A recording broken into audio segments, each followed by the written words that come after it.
Selamat pagi, Romo, Bruder, Suster, Bapak Ibu, OMK, dan adik-adik sekalian. Pagi ini, marilah kita mengikuti renungan dari Pak Kris Nugroho, Seksi Katekese Paroki Jagakarsa, Gereja Ratu Rosari. Renungan diambil dari Injil Matius bab 7 ayat 21 sampai 29. Yang melakukan kehendak Allah akan masuk kerajaan surga. Kita sering mendengar perkataan, lebih mudah berkata daripada berbuat sesuatu. Semua orang tahu dan sadar akan hal ini. Tetapi mengapa selalu saja ada banyak orang cenderung melakukan yang pertama, yaitu berkata, bukan berbuat? Dapat kita mengerti bahwa ketika hal itu terjadi, berarti orang lebih menyukai yang mudah dan menghindari yang sulit. Sangat manusiawi. Orang mengangankan sesuatu tapi tidak dibarengi dengan usaha. Demikian juga, sering kita mendengar perkataan, dia itu cuma omong doang. Sementara orang pandai mengatakan dan bahkan mungkin menasehati orang lain dengan kata-kata yang bagus dan indah perihal sesuatu, tetapi mereka sendiri malas atau enggan melaksanakannya.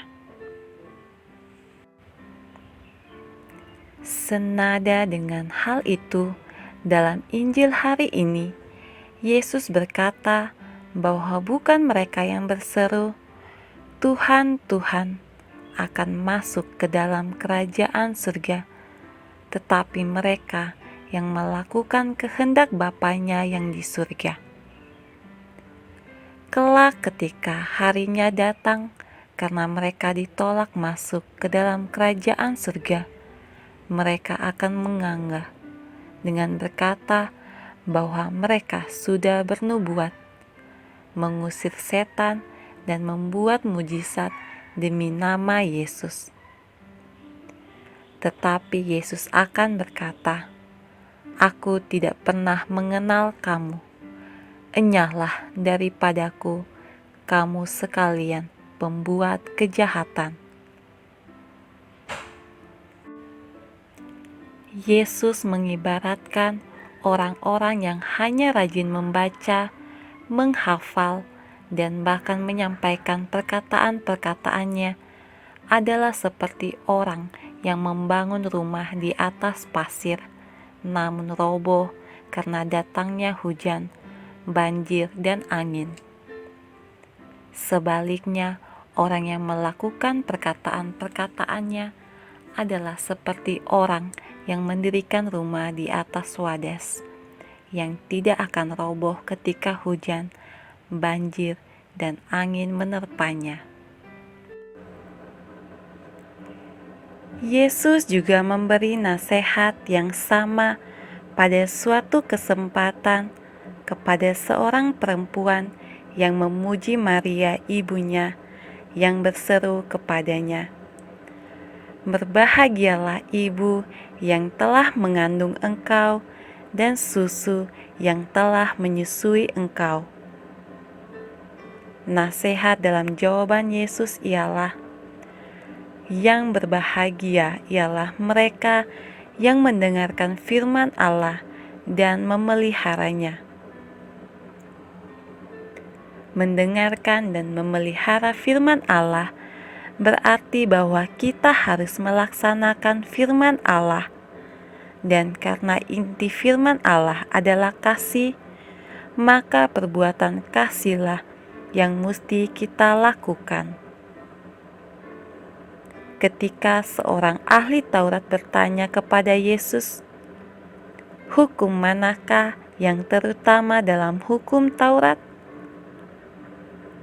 Yesus menjawab, "Kasihilah Tuhan Allahmu dan kasihilah sesamamu manusia seperti dirimu sendiri."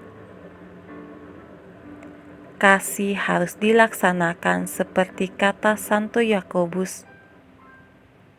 Demikian juga halnya dengan iman. Jika iman itu tidak disertai perbuatan, maka iman itu pada hakikatnya adalah mati. Sebab seperti tubuh tanpa roh adalah mati, demikian jugalah iman tanpa perbuatan-perbuatan adalah mati. Sekian renungan dari Pak Kris Nugroho. Semoga kita semua dapat menanggapinya dengan melaksanakan firman Tuhan. Selamat beraktivitas. Tuhan memberkati. Amin.